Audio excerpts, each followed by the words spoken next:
Bonjour à tous, Madame la Ministre. Donc voilà, moi je suis de l'Université de technologie de Compiègne, qui est toute petite université donc située au nord de Paris, très récente dans le paysage puisque nous avons un peu plus d'une quarantaine d'années. Et notre spécificité est de former des élèves ingénieurs, de former des ingénieurs. Cette université s'est construite notamment sur un certain nombre de principes.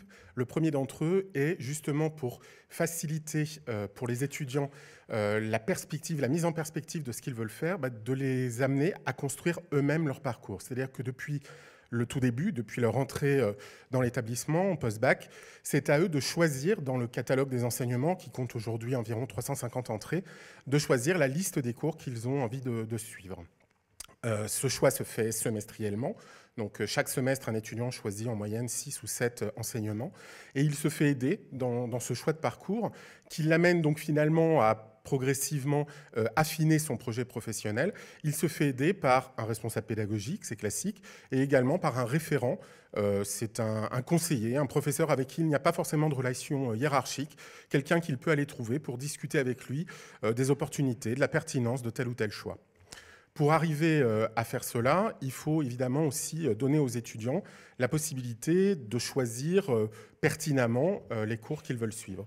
Et donc récemment, nous avons développé un projet qui s'appelle le projet BAC, qui a été financé par Sorbonne Université et qui nous permet d'offrir aux étudiants que nous accueillons post-bac, donc juste après le baccalauréat, un espèce de bilan anticipé de leurs connaissances.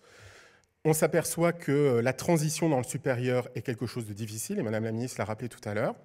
Donc, passer d'un système de lycée à un système d'enseignement supérieur, quel qu'il soit, présente toujours un certain nombre de difficultés. Parmi les difficultés, pour nous, on a identifié des difficultés scientifiques. On a donc réuni les enseignants qui interviennent au niveau post-bac, donc au niveau licence. On leur a demandé quelles étaient les connaissances, les compétences fondamentales sur lesquelles ils n'avaient pas le temps de revenir en cours, mais dont ils avaient besoin. Et on a listé comme ça 42 compétences qui nous paraissent être les irréductibles.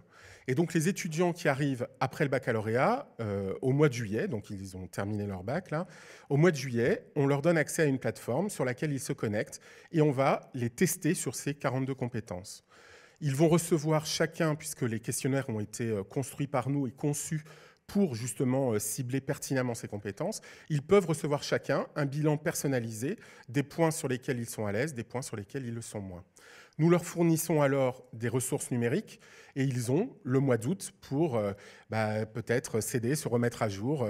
Et les compétences, c'est assez vaste, hein. Ça va de savoir utiliser le théorème de Pythagore à savoir faire une intégration. Enfin, on est vraiment dans le domaine scientifique là. Quand ces étudiants arrivent chez nous, on leur fait passer un test équivalent la semaine de la rentrée qui, pour ceux qui le réussissent, donne lieu au premier crédit. Donc c'est symbolique, il en faut 300 pour arriver au diplôme d'ingénieur. Mais voilà, c'est un premier crédit dans la marche.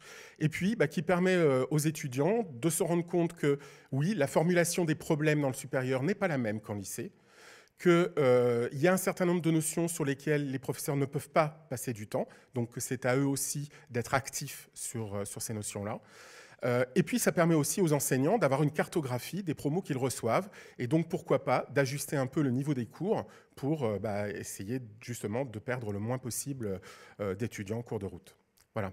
Donc, ce projet existe depuis maintenant 4 ans.